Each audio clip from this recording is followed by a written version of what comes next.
In 1990, Greg Hatcher started the Hatcher Agency from scratch with a loan from the bank, an assistant, and 500 square feet of office space.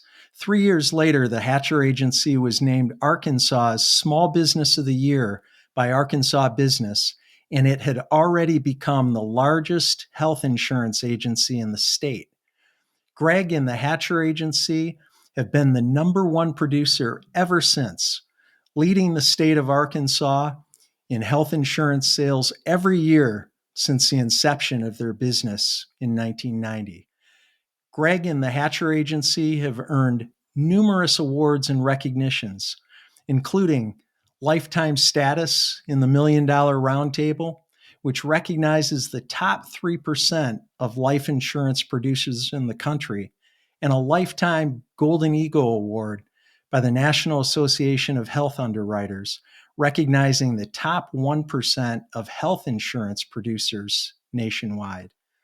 In addition to his personal and business success, Greg is a magnanimous philanthropist, generously contributing his time, talent, and dollars to causes and organizations not only in Arkansas, but around the country. He has received awards and honors far too numerous to mention. Among his greatest accomplishments, Greg founded the Arkansas Wrestling Association and helped get wrestling programs started in 65 high schools and 13 colleges around the state. For his efforts, Greg was inducted into both the Arkansas Wrestling Hall of Fame and the National Wrestling Hall of Fame. As if that isn't enough, Greg is also the author of several books, including 55 Steps to Outrageous Service and Every Game is Won or Lost Between the Ears, How to Think Like a Champion. Welcome, Greg, and thanks so much for joining us on Life Excellence. Good to be here, Brian.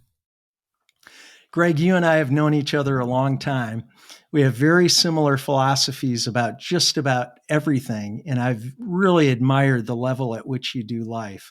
I often use the term action-oriented superachiever, and I have to tell you, if I had names and photos of everyone I've ever known who falls into this category, you would definitely be at or near the top of the list. Greg, every guest I have on the show has achieved excellence in his or her chosen profession. And one of my goals for the show is to bring out the qualities that have enabled them to be successful. In today's show, I'd like to unpack and discuss the success qualities of high achievers. Now, given your history of not only being successful yourself, measured in a multitude of ways, but also your commitment to helping others achieve success as an athletic coach, business owner, and mentor, I'm super excited to glean your perspective on what it takes to be the best, to be a champion on the field, in the boardroom, and in life. Are you up for that? I'm ready. All right. Let's start, Greg, with the concept of 1%. You've spoken and written about the idea that, while of course everyone wants to be great, everyone wants to be successful, however they define that, but only 1% will actually do what it takes to get there. Tell us more about that. Why isn't everyone as intentional as you and others like you about being the best in every domain of their life? You know, that quote's coming from one of my books where I had a page at the beginning that just said, this book is for the 1% and the other 99% either won't understand or they simply don't want to do it. You know, when I first started out, I thought that everybody could do it or they wanted to do it. And my wife used to always say, Greg, they're just not going to do it. And I guess it really just gets down to people's desire, what they want to be. I've always, believe Zig Ziglar said, whatever you can see and believe, you will achieve.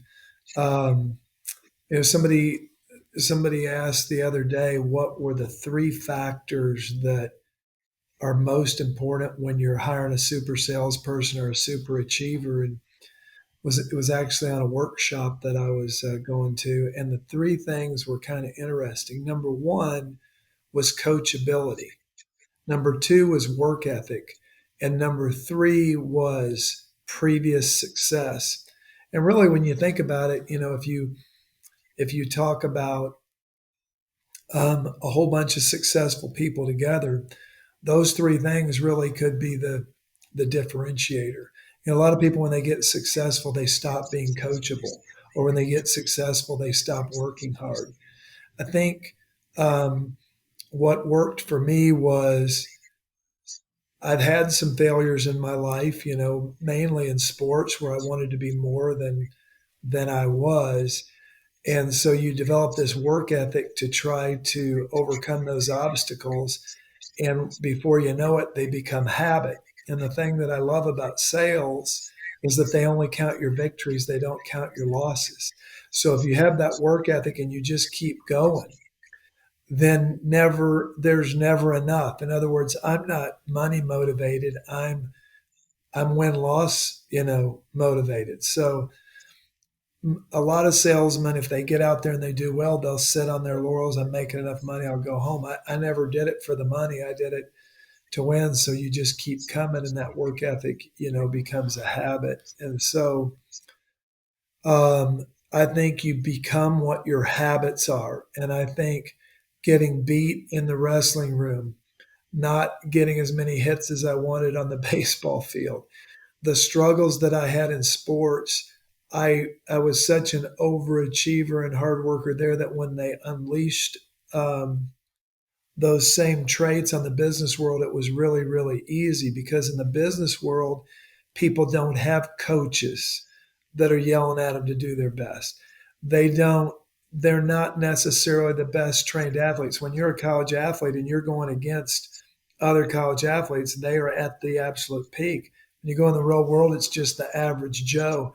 And if you can keep that same intensity and those same traits, it's easy to achieve in business. There's certainly been plenty of athletes that get out of shape and stop doing all the things they did to be great. But if you can hang on to those good things, I think it makes it really easy in the business world. Um, so you know, a desire to get better every day is really important. A lot of people they get out of college, they think they're through learning. You know, I'm still going to sales workshops and still reading books on how to get better. I'd say if you ask me what's the number one thing, I would say it's the coachability and desire to get better. What does coachability mean to you? You've mentioned that a couple times. What does it mean if you're interviewing people for positions in your company, or just assessing that with anybody? What does that look like to you? Um, it just means the constant ability to learn, to get better, to not think that they're through learning, that they have to just still do it their way. You know, I have salesmen that come see me and they're like, "Can I ride with you for a day? Can you tell me what the secret is to sales success?" And, you know, I have different answers, you know, over the years and different time. But one of the ones that really was interesting to me is I always ask people now, who's your number one competitor? In fact, we did it today in staff meeting. We had some young guys and I said, "Hey, who's your number one competitor?" And the guy named another competing insurance agency. And I laughed and I said, "No, that is not the right answer." And we asked around and somebody got it right. And they said, "Time is our number one competitor." And when you are doing all the things right, your only competitor's time. So it gets down to an efficiency level. And just imagine you had two salespeople. They both knew their product better than anybody else in the world. They both were motivated. They both were well dressed. They both were coachable. They both, um, you know, were smart. They both had great people skills. And you put them off to the races to see who would sell. You would think, well, that it could be very close. But if one of them is a much better time manager than the other, over time, he will murder the other because both salespeople can sell every time they're in front of the customer. But who's smart enough to not do paperwork between 8 and 5? Who's smart enough to, when they're in the car, be on the cell phone the entire way, not listening to the radio? Who's smart enough to dictate their emails versus type them? You know, it's all these little factors. And I had this salesman come in one time. He says, "Hey, Greg, I want you to help me on sales." And I said, "Well, first of all, tell me about your time management." He said, "Well, I don't. I don't need any help in that regard. I'm at the highest level. And I said, are you now? Okay. I said, I learned in wrestling that there are different levels. Like I thought I knew a lot about wrestling till I started coaching with a guy that was a four-time NCAA champion and an Olympic trials finalist and world champion. And we were working on some stuff. He goes, no, no, different level. This is a different level. And so I asked him, I said, well, since you don't need any help on it, tell me what you do when you go to the restroom. And he looked at me and I said, well, I go to the restroom. I said, well, then you're not at my level because I'm working even if I'm in the restroom. I've never gone to the restroom and not had my phone with me. So there are different levels. That's kind of a crude example, but literally, I've never wasted those minutes. And so they add up over time. And so it's really just wanting to be a no limit person, trying to be the best you can be. And I don't do it because I feel stress or pressure. At some point, I developed habits to try to get it all done so I could go to my kids' practices and their games and other things that were important. And I just learned to be extremely efficient. And even if a person's a better salesperson, but they're not as efficient, the efficient guy's going to win in the end. Yeah, that's great stuff. I appreciate you sharing that, Greg. Greg, sports has been part of your entire life, and you've mentioned wrestling, you've mentioned sports in a couple different ways. Um, Growing up, you played sports. I think you played 3 varsity sports all 4 years at Alma College, which is where we both went to school. You've also invested a tremendous amount of time coaching all 5 of your kids' sports teams. You feel so strongly about its importance that you've called sports the difference maker in life. And again, you've mentioned it in every one of your answers already. Sports. What do kids learn through athletic competition that equip them for success later in life? Why is sports so important, and how did it help you translate what you learned on the field or on the wrestling mat or on the court into the marketplace? Well, I've learned so much from sports. John Smith, who's the head coach at Oklahoma State for wrestling, he told me once. He said, Greg, for a guy who's really, really successful, your greatest success is that you were able to produce extremely competitive kids in a really affluent environment. He said it almost never happens. If dads become really successful and has nice things, kids it just doesn't happen very often. I said, well, what I love about sports is you can't buy your success. There's no way to do it. You have to go out there and compete against somebody else, and you have to pay the price for that success. You have to put in the work ethic to do it. So I love for my kids, I didn't grow up trying to be successful or affluent or have money or those things. It just kind of happened as a result of my struggle, frankly, in sports that made me have such a work ethic because it was important to me that when I developed it, I couldn't stop doing it. And I've always told my kids, I don't care how much you win. I just want you to be the hardest worker on the team. And if you're the hardest worker on the team, we can live with the results. Well, what's happened is they all 5 put forth that kind of effort, but due to some success, I was able to A, coach them, and B, get other coaches that were really good. So when hard work meets opportunity with good coaching, good results occur. I would not say that any of my kids are freak athletes. They don't jump high. They don't run faster than other people. They're not necessarily bigger.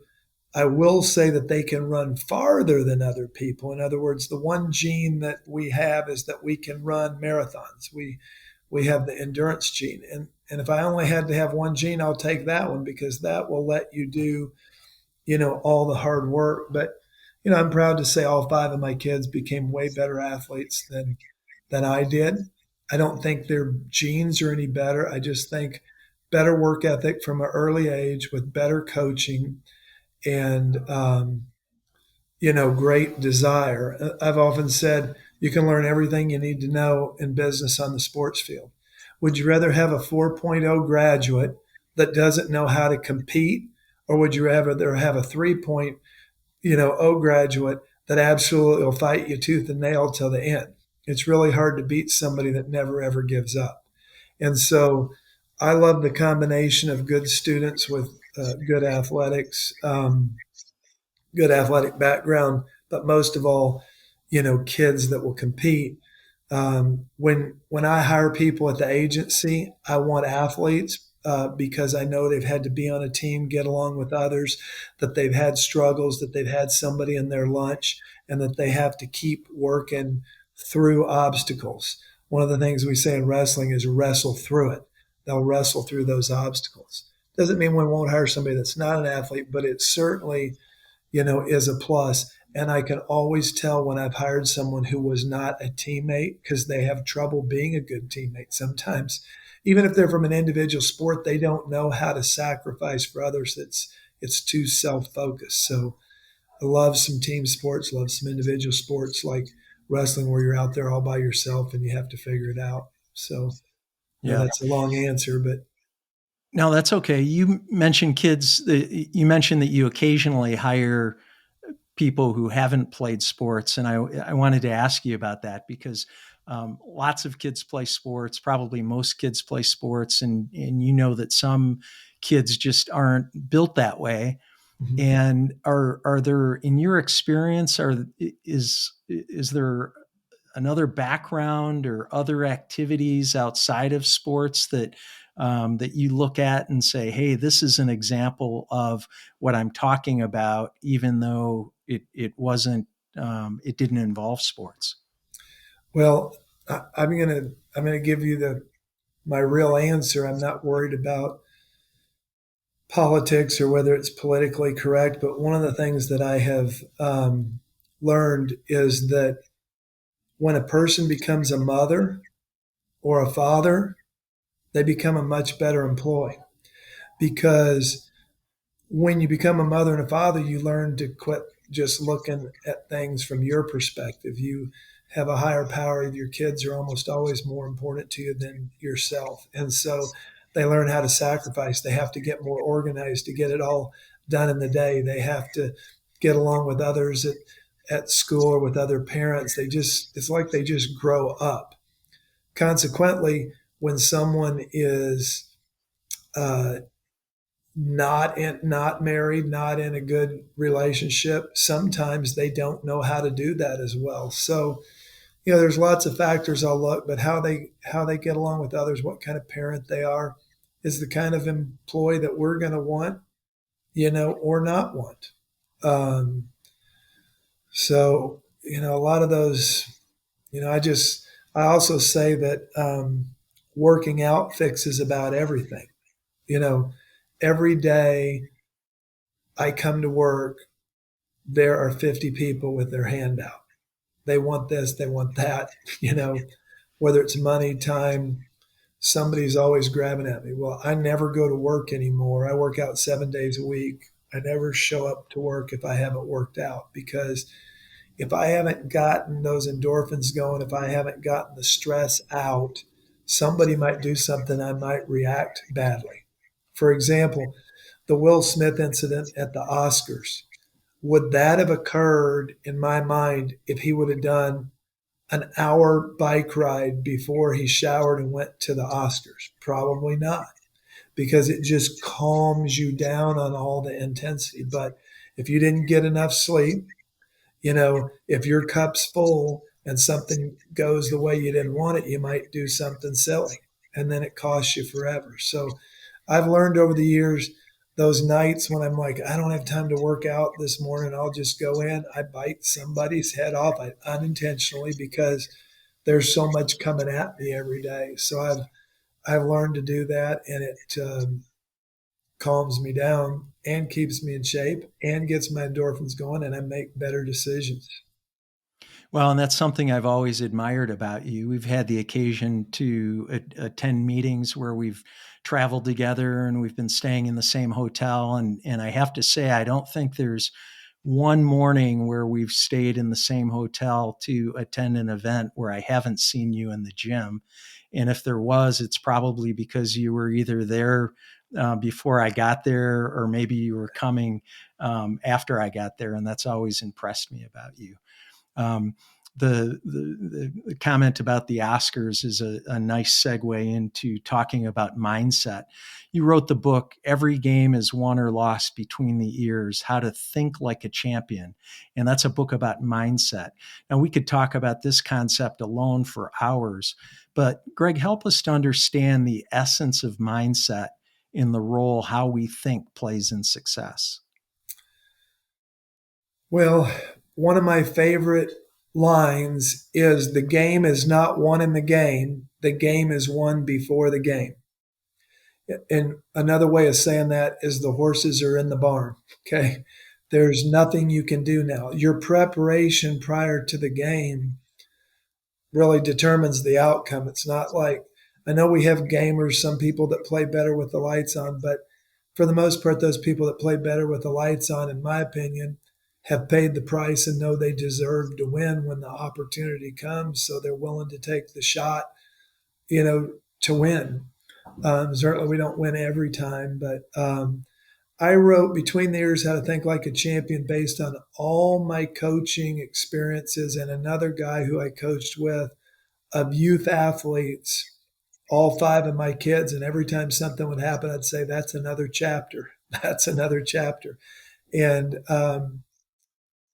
I tell my son is the quarterback for Texas State University right now. So that's a Division I school in the Sun Belt. He started at Alabama and Arkansas State. He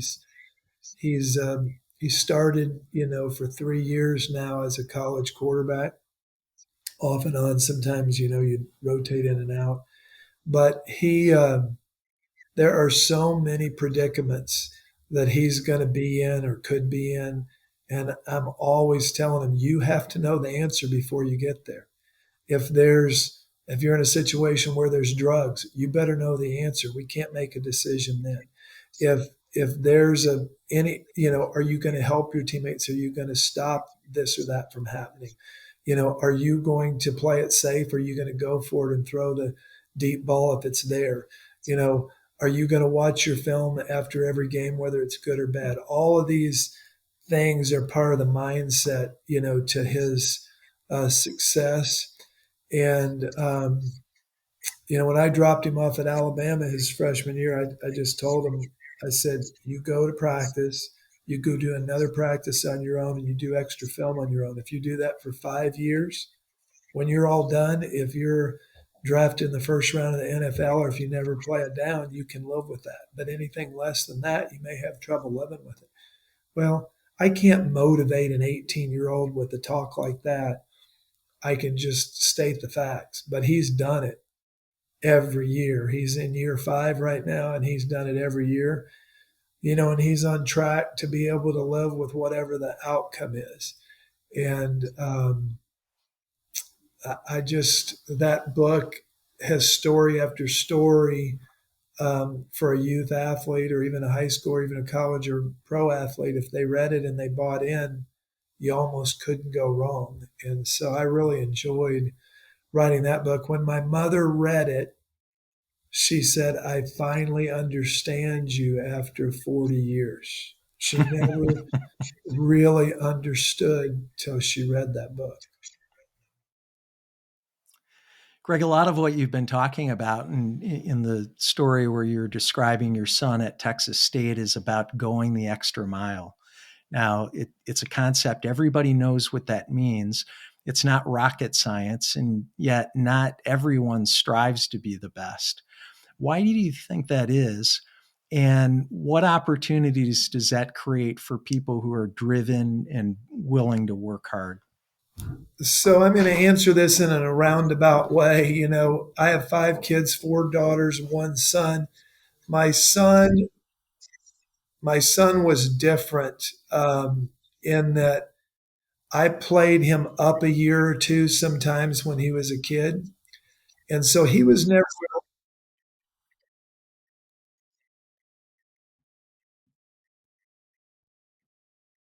I'm getting audio from Greg.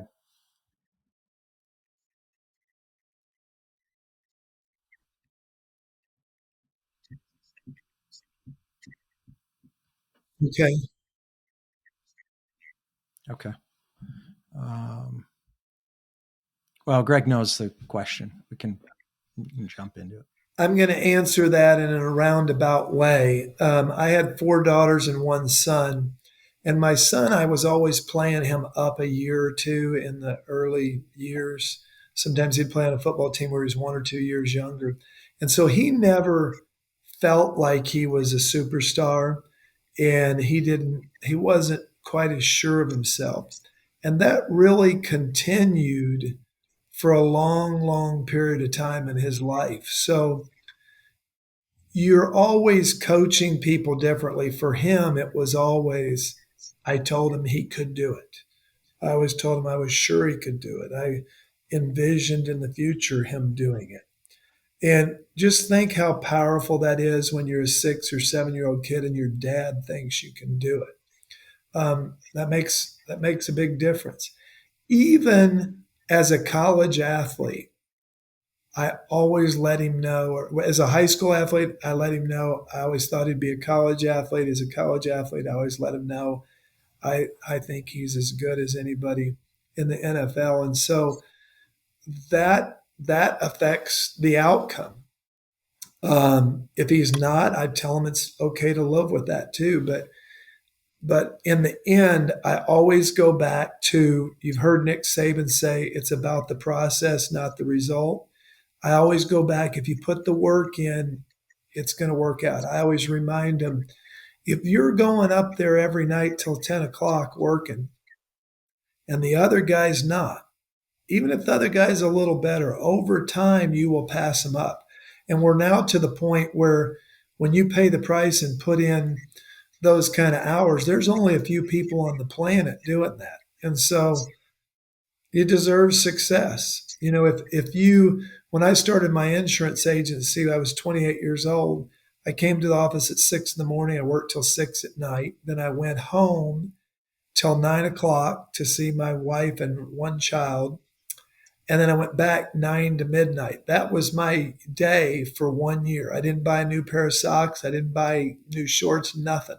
I was on a I was on a credit line and I had to be successful. Well, I just made the commitment that I'm going to do those things. Well, it's not surprising that we grew and that I was able to do better than most other insurance agents because they weren't putting in that price. They weren't paying that price. So, same thing in life if something's important to you. And then sometimes you have to do it to survive. I had to do it to survive, to be sure that we were successful.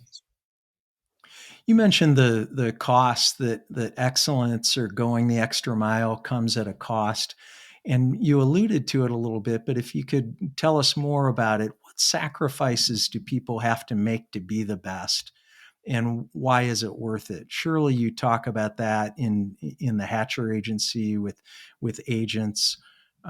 Tell us more about that. Well, that's a great question, and I love giving you the answer. I am always telling my kids that of all the people I've coached, all the agents that I've worked with, that not one of them that paid the price ever said the price was too great.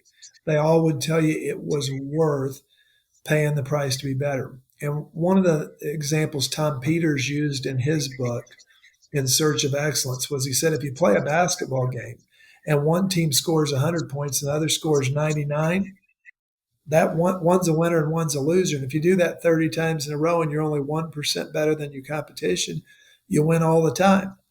So, it's worth doing just a little extra. Zig Ziglar talks about, trying to get water out of the well. When you start pumping and you prime the pump and you start pumping the well to try to get the water out, you don't know if it's 20 pumps or 21 or 101 or 105, but if you'll stay with it till the water comes, then you get all the water you ever wanted once you get it flowing. Well, it's the same way in business and sports, etc. I don't know what it's going to cost, but whatever it's going to cost, we're going to pay the price. And once we paid the price, we got success, and it's always worth it.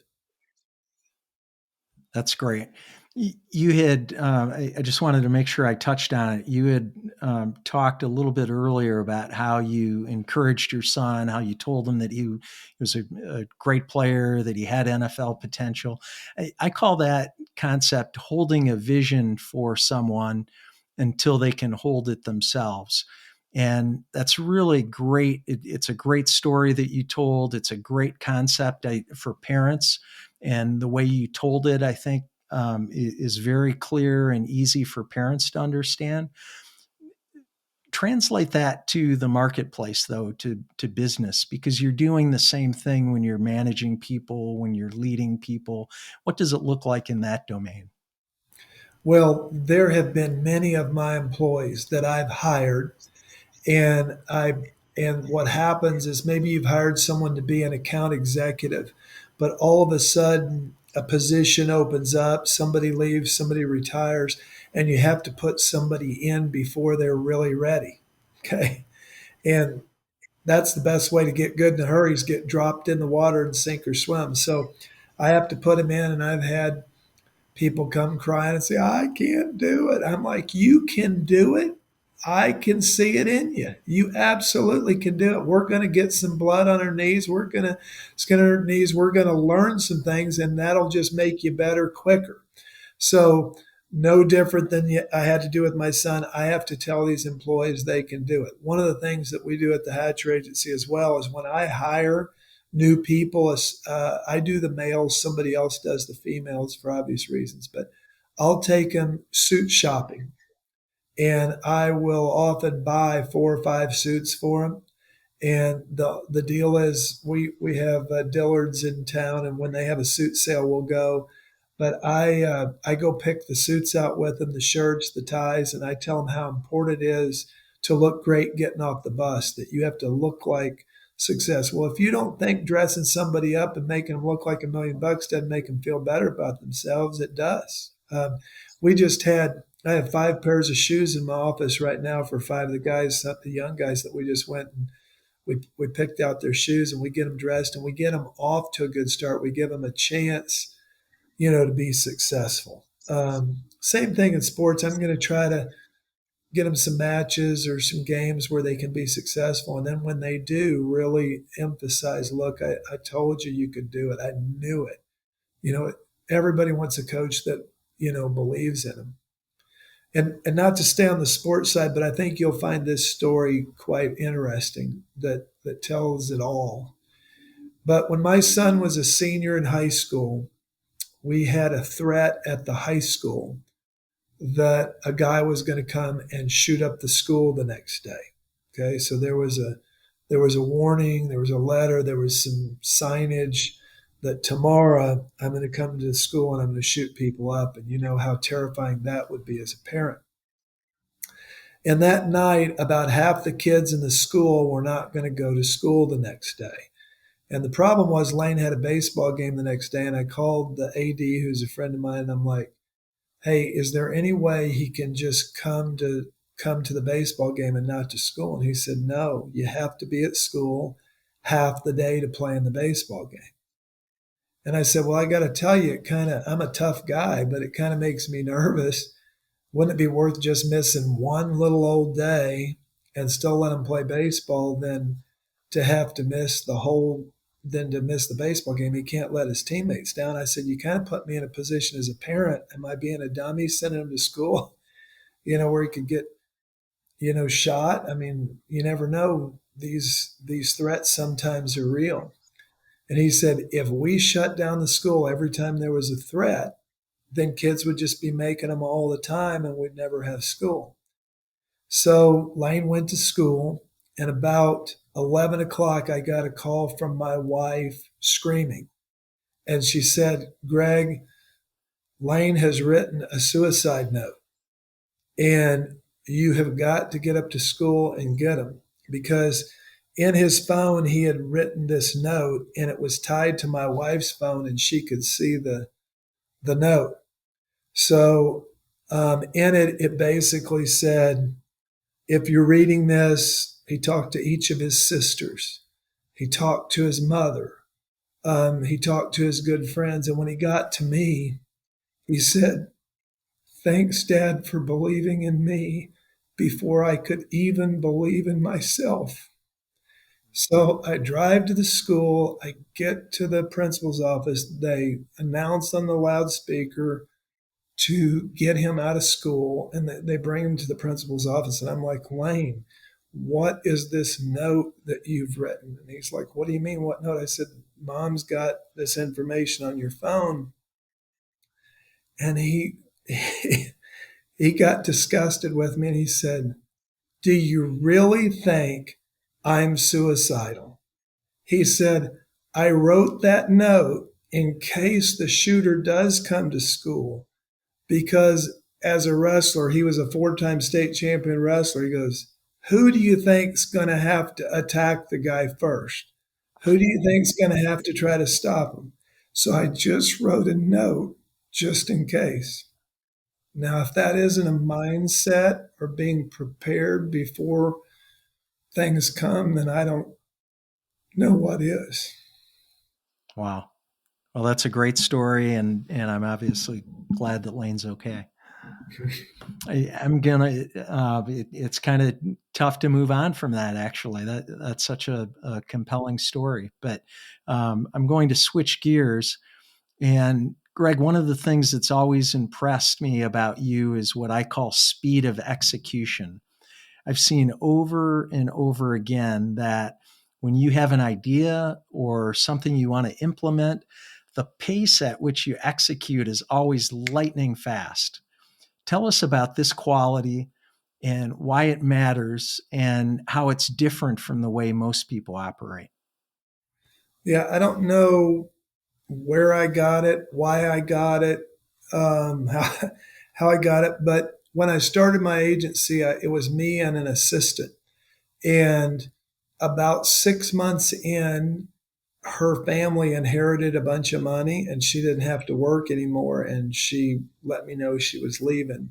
And my dad called and was checking on me. And I said, hey, man, I've just lost my assistant. I just lost half my staff, me and the other. Gosh, I got to figure out what to do. Well, he called back later that day and he goes, hey, I'm calling to check. How's everything working? Did you get your problem solved? I said, what problem? And he said, well, the one about your girl leaving. I said, oh, I already have someone else hired. He said, as long as you can deal with your problems that quickly, you'll be okay. And he later sent me an article about entrepreneurs, and it said they have a patience level of 0. And I always tell my staff, if you bring me a problem, I'm making a decision and I'm making it fast. It might be right or wrong, but you're getting an answer. And I guess I just believe that making a decision, even sometimes if it's wrong, is better than, taking forever and never getting to one, like so often happens in big companies. So I did work for Blue Cross Blue Shield for a while. They were a great company, but they were a big company. And I love being able to be nimble and move quickly, and take action. I think that's what I probably love about getting to be an entrepreneur the most. So I think the key is just make one and then make it work. Well, and that's definitely worked for you. And again, that's something that I've noticed several times actually, and I admire that about you.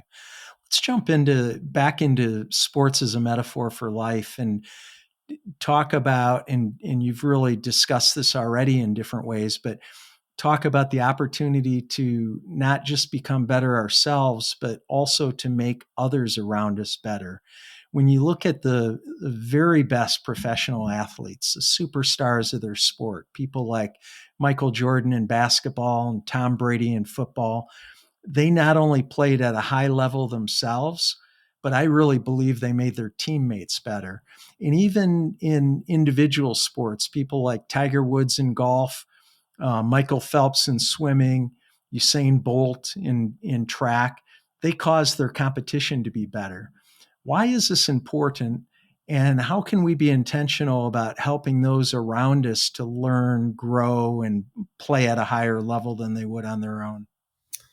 So you just teed me up. So we have 6 bronze signs in our office. A bronze sign means we're going to spend a lot of money because it's that important. We want everybody to see it. And one of those signs is about Dan Gable, who was considered one of the best wrestlers ever to live. He was the head coach at Iowa. So imagine this. Dan Gable won every match he ever wrestled in high school, and he won every match he ever wrestled in college except the last one. And then he won the Olympics without allowing a point. And then he went on to coach Iowa, and he won 15 national titles in 25 years, and he won 25 consecutive Big Ten wrestling titles as a coach. And someone asked him, which is a greater honor, to have become the best wrestler ever or to become the best wrestling coach ever? And he answered it this way. He said, it's a greater honor to teach someone to be the best than to be the best yourself. That's what my bronze sign says. But I translated that into business. Who's more valuable? Dan Gable, the wrestler, who won just 2 national titles and 1 Olympic gold?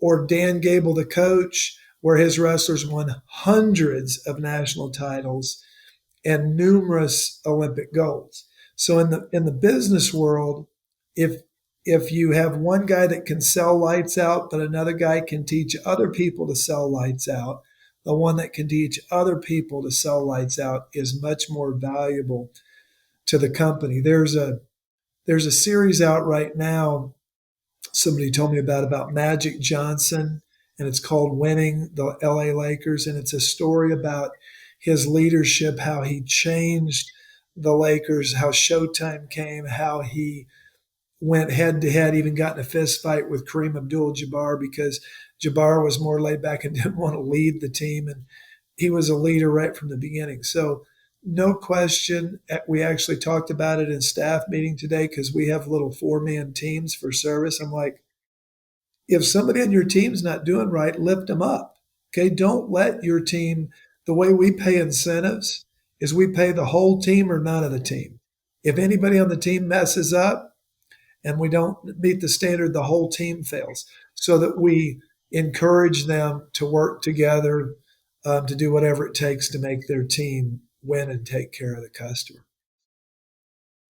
That's terrific. I'm curious about all the other plaques. Maybe you could share one that stands out. We probably don't have time to go through all of them, although that would be time well spent. What's another one that just jumps out at you? If you help enough other people get what they want in life, you'll have all you ever wanted. That's Zig Ziglar. We Yes. have one on the front of the building that everybody has to walk through as they walk in the door, and I know it verbatim. And if somebody screws up and makes themselves more important than the customer, I have them go reread it. But it says the Hatcher Agency was started September 1, 1990 with a simple mission, and that's to provide the most outrageous service, not in the insurance industry, but in any industry. And the key to this is to brainwash yourself on the way to work to do what's easy and convenient for the customer instead of what's easy and convenient for yourself. Because we're all selfish. We all want the easy way. We all want to cut corners. We all want people to just buy and us not have to do service. But I try to convince them that there is no way to get that done. The only way to have security in this world is to do a better job than other people so that they know that they'll want to be with us. You know, you've heard the story about in the jungle, when you wake up, the tiger's trying to eat the, zebra, and you better be running. Okay. Well, that's what the business world is like. Somebody's trying to take your business every single day. And, funny story, we were at practice one day with these 10-year-old kids, and I was reading a chapter from between the years. I'd read a chapter each day to them. And I told them, I said, every day we go out there and play soccer, somebody's trying to beat us. And every day when your dad goes to work, somebody is trying to take his business from him or your mom's business from him. And they're trying to get theirs. And I said, if your mom and dad are not successful and they start losing, eventually they lose their car and then they lose their house. I mean, it's the way it works. And one of these kids went home that day walked in, to the family dinner, and he's like, "Hey, Dad, how was work today?" That was a funny question for a 10-year-old kid to ask. He's like, "Well, it was pretty good." He said, "Dad, are we winning? Are we going to keep the car? Are we going to keep the house?" And that dad was in sales, and he called me. I said, "Well, it's the truth. If you're not winning, eventually we're going to lose the house and the car." So I tried to teach my kids that we're going to work hard. We want to win because it's the only security we have. That's a terrific lesson. Greg, you've stated that one of your secrets to success is the relationships you've had through the years with people 20 or even 30 years older than you. And I have to tell you, I smiled when I read about your friend Horace McKenzie because I had a similar friend named Leo. And my wife Heidi and I used to go on double dates with Leo and his wife Franny. And we were in our 40s and they were in their 90s. Now, I've also found it valuable for very different reasons to have friends who are younger than me. Tell us about the importance of building relationships with people who are older and younger than we are, and also with people whose perspectives or worldview might be different from ours. Yeah. Well, you just said it, perspective. The Horace McKenzie adopted me as his grandson. He didn't have one. He had two granddaughters.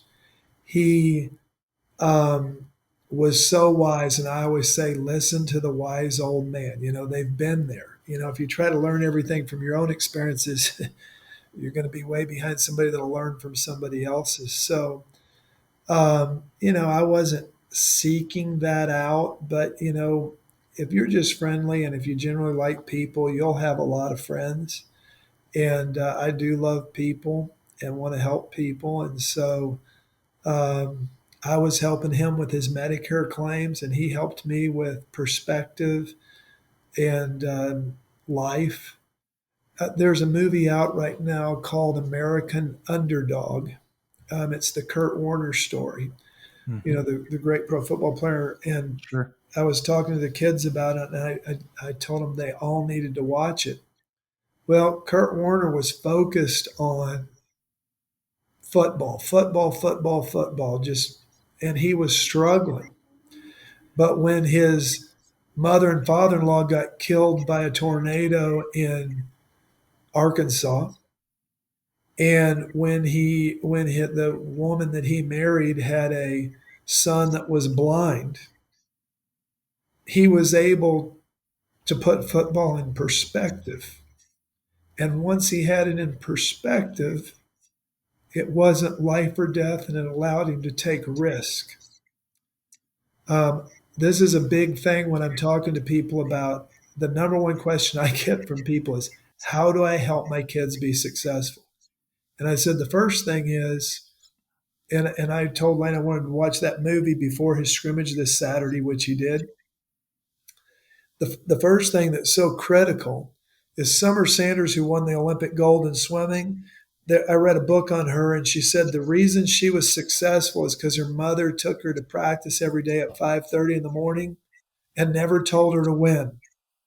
She said just she was there. She dropped her off. She watched her swim. She took her home. She knew that her mother loved her, whether she was first or last. And because she knew she had that security blanket, it allowed her to go for it and risk loss. Versus a parent who's constantly saying, you have to do this, you have to do that, or a sales manager who says, you have to hit these numbers. We have no quotas at the Hatcher Agency. I don't believe in them. We don't. It's not like you have to make these numbers. I just say you make more money when you sell more. Let me help you do more. I want you to take risk. Okay. I don't want you to play it safe and meet my quota here and then be safe, hold on and save the next sale for next year. I want you to blow it out. And by the way, every person at the Hatcher Agency is on commission. If you're the receptionist and you bring in an account, you get paid commission. I want everybody on an incentive, a trajectory, to do well. So, um, yeah, just knowing somebody's got your back helps them achieve more than anything else. The story about Summer is interesting. I interviewed Peter Vanderkay, who's a three-time Olympian, and he told a very similar story about growing up, and he was in a swim family. His parents both swam, his brothers swam, and I'll never forget him talking about this, and it's basically the same point that you mentioned with Summer and her mom, was that he said no matter what happened at the meet, if whether he was first or whether he was last, he said they'd get done and they were all there as a family and they all went out for lunch or for dinner or for ice cream. And it was exactly the same regardless of the outcome of the meet. And that seems counterintuitive, though. You think about somebody like um, Tiger Woods' dad, and that's it seems like he had a very different strategy. Why is it that you think the one that Summer's mom used or that Peter's parents used works more than, say, the Earl Woods philosophy or strategy? Well, I think they both can work. And I was actually going to say that, sometimes we succeed because it's succeed or it's over. Like when I had to work those hours to make the agency work, I had to do it or we might have gone bankrupt. I had $100,000 credit line and I went 96,000 in it, which means I was $4,000 from bankruptcy. But an interesting story on that: 7 years at Blue Cross, top salesman. I have all the credentials. I'm in the same business. I know what I'm doing. I went to all the banks to try to get the $100,000 credit line. Not one bank would loan me the money. I had a beautiful plan. My dad told me go to every bank. Here's the interesting part. My dad was a college president, but at that point in his life, he was the vice chairman of a bank. He waited till I was denied at all the banks, and then he went to his bank and said, I'll co-sign the loan for him, because to get a $100,000 loan in 1990, you got to have 100,000 in assets. I didn't have it. The interesting part is he only had about 200 grand to his name. So he risked 50% of his net worth on me. Now, he never said a word about it, like, son, you need to make sure you do this or I'll lose half my retirement. He never said a word. He just signed it. It took years later for me to realize, because I was just a dumb 28-year-old, what he had really done. Imagine if you had to sign 50% of your net worth on a loan for your son. You'd be pretty darn sure, wouldn't you? Okay. So I realized then that he was sure, but he didn't ask for life insurance to back it up. He didn't need any of those things. So there's times when I had to do it. You take a Mike Tyson, typically most boxers, they come from a tough environment. They fight their way out of it to stardom. But when they get there, how do they handle it? So if you take a Summer Sanders and a Tiger Woods, both very successful. But as you know, Tiger's had some challenges and setbacks along the way. I think if you have the opportunity to do it, that the Summer Sanders way allows you the greatest success. Tom Brady's pretty darn successful, and he hasn't had any great setbacks. He had great work ethic. He had really good parents that helped him. Kobe Bryant was driven, but he really never broke along the way. So I think it's a combination. But I do think the security blanket of knowing that you are loved regardless of the outcome will still produce the highest results and have fewer breaks along the way. Yeah, I totally agree with that, and there's another component that comes along with that, regardless of the outcome on the field, right? When you're talking about relationships with your kids, when you're talking about pouring into them in a way that's going to nurture them and help them to eventually be strong parents, and so there's definitely more to it. Um, I know you're committed, Greg, to not only creating success for yourself and for your children and future grandchildren, but for others as well. You started coaching kids, and I didn't know this before I was preparing for the show, but you started coaching kids before you even had children of your own. And I know you also want to leave a legacy for future champions who won't even ever have the opportunity to know you. Why is leaving a legacy so important? And what can everyone do to make sure they're focused not only on success for themselves, but also on making a difference for others? Sure. I'm going to answer that. I don't want to forget to say something about the King Richard, the Williams sisters movie. I really think that he did a great job preparing his kids in the same way in a much more difficult situation. Um, I get choked up just thinking about with great love and made those kids confidence. And the Williams sisters were pretty classy for the most part, all the way through. And I think that starts at home. I did start coaching kids when I was 22 years old, and that's when I learned that being a coach was much more stressful than being a player, and that I believe that the coach is always the most valuable player on every team because they affect so many. They're the manager and the leader. Um, After I coached my kids all the way through, what a lot of people may not know is that I live out in the country. It used to be out in the country. Now it's really in town, but I live on 100 acres and we have all sports fields on there. So we have a basketball gym, a soccer facility, a baseball facility, a wrestling facility, tennis facility, equestrian. And I have about 250 to 300 kids in my yard every day. And I don't have any of my kids playing anymore. And people are like, what are you going to do with that? I said, we've already donated it to the nonprofit Mighty Bluebird Foundation so that these kids will continue to play. I just believe that sports keep you out of trouble. I'm constantly, telling my kids from the time they're 5 on, no drugs. We're not going to cheat to get there. If we can't get there doing it the right way, we're not getting there.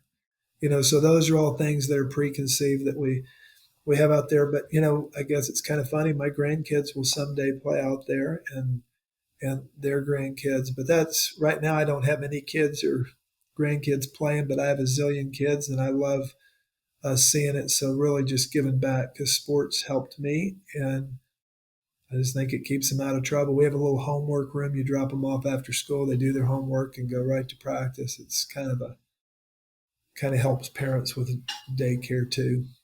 So we didn't plan it. It just evolved. Couldn't get a soccer field one day, so we got some land and turned it in and just slowly kept adding things. And we have a bunch of coaches out there, and everybody has a great time. That's awesome. What a great way to give back, not only to the community, but to the world.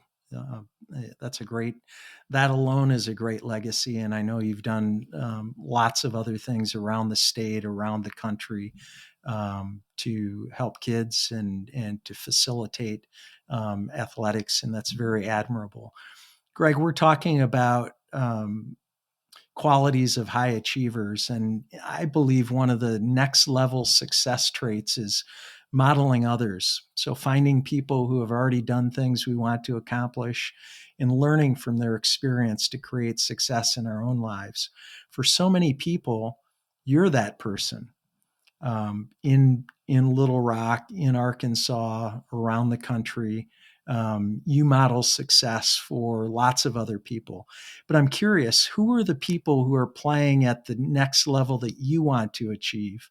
And what is your next level? Well, they could come from anywhere. I always tell everybody and family, it's so important to travel. When you travel, you see things you couldn't see at home that inspire you. Movies inspire me.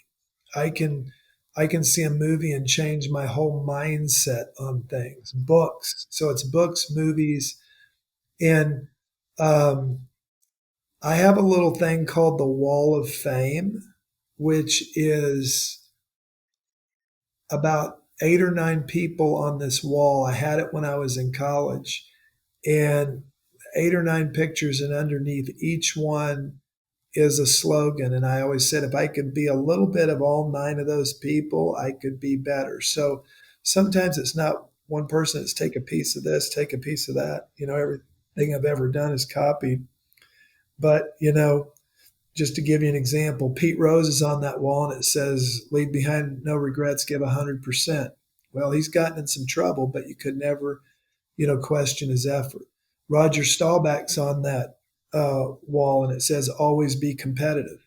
Tom Landry's on there and it says, never let fame and fortune change your character. Um, Brian Piccolo, a movie, it said, it's not the way he lived, but the way he's remembered. And I used to always say, by the time I'm 26, I got to get my money's worth because Brian Piccolo only got 26 years.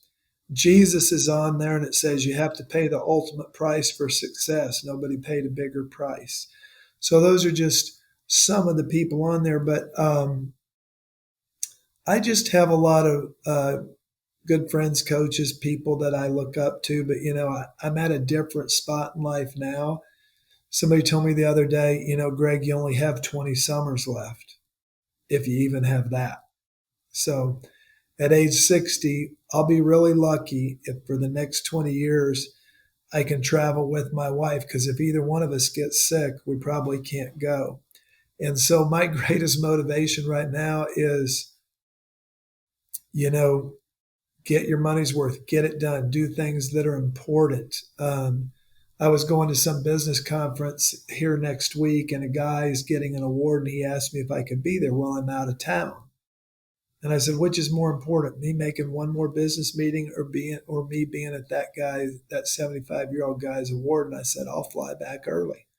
I'll be there. I'll miss the meeting. The meeting's not important, in the scheme of things. I'm going to the Holy Land this summer in June. Haven't been. Time to go while we both can do it. So, it's, everything we have is being rented.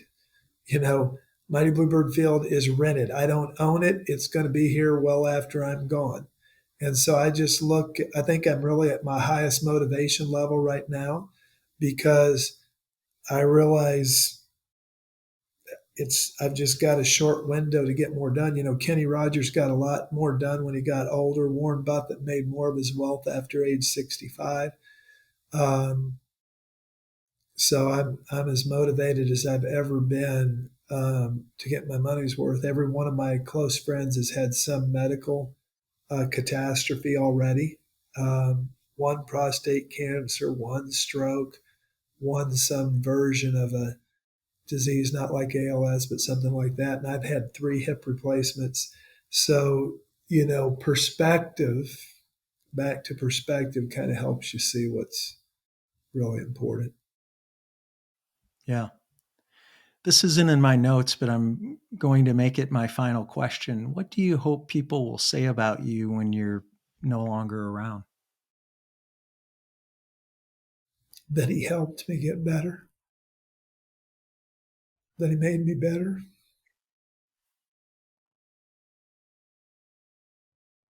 That's awesome.